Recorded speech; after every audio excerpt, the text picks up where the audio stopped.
이슈 플러스 시간입니다. 이 세계보건기구 WHO가 이 제로콜라에 쓰이는 인공감미료 아스파탐을 이 발암 가능 물질로 분류했습니다. 암을 유발할 가능성이 있으니 아스파탐 섭취에 주의가 필요하다고 경고한 건데 당장 식품업계는 아스파탐을 대체할 원료를 찾느라 분주해졌습니다. 산업이부 유호성 기자 나왔습니다. 유 기자, 이 세계보건기구 그러니까 WHO 산하기관들이 아스파탐에 지정한 이 발암 가능 물질이라는 게 정확히 어떤 겁니까? 예, 이 WHO 산하 국제암연구소와 이 식품첨가물 전문가위원회는 오늘 새벽 아스파탐 유해성 평가 결과를 담은 논문을 발표했는데요. 이 논문에서 아스파탐은 발암 가능 물질 분류군인 이 비군에 포함됐습니다. 국제암연구소는 발암 위험도에 따라서 1군과 2A군, 2B군, 3군 이렇게 좀 분류를 하고 있는데요. 네.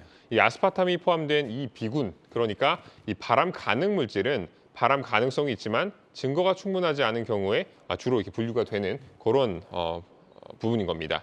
이 B군에는 김치나 피클 같은 절임 채소류도 포함이 됩니다. 이 결과적으로 이 아스파탐이 암을 유발하는지 알기 위해선 더 많은 연구가 필요하다라는 겁니다. 네, 그런데 이상한 거는 이 아스파탐을 이제 발암 가능 물질로 분류를 해놓고 일일 섭취 허용량 기준은 바꾸지 않았습니다. 이건 왜 이런 겁니까?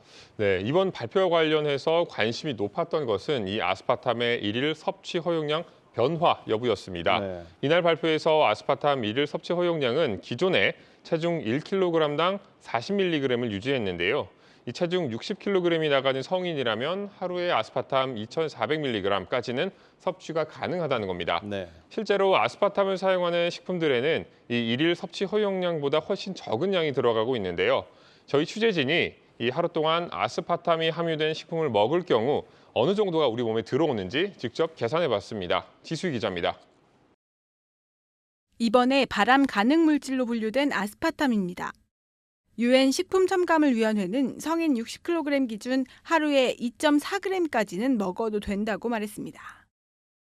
우리가 자주 접하는 식품에는 아스파탐이 얼마나 들어있을까? 식품업계가 밝힌 함유량에 따르면 제로콜라 페트 한 병에는 약 0.09g, 장수 막걸리 한 병에는 약 0.07g, 대용량 야쿠르트에는 0.06g, 오리온 포카칩과 오감자, 고래밥 한 봉지에는 약 0.05g의 아스파탐이 들어있는 것으로 조사됐습니다. 만약 60kg의 성인이 아침에 삶은 계란 2개와 대용량 야쿠르트 한 병, 점심에 햄버거와 제로콜라 한 병과 고래밥, 저녁에 김밥과 막걸리 한 병에 안주로 포카칩을 먹고 이날 간식으로 오감자와 음료 하나를 더 먹었다고 가정하면 하루에 약 0.43g의 아스파탐을 섭취한 것으로 추정됩니다. 식품첨가물위원회 하루 허용치의 약 18%에 해당하는 양입니다. 한국경제TV 지수희입니다.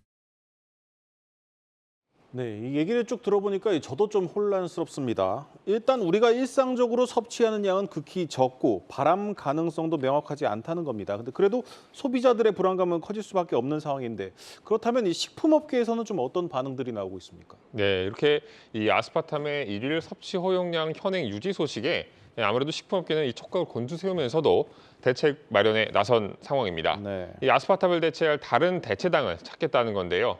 이 국내 식약처는 22종의 인공 감미료를 지정하고 있습니다.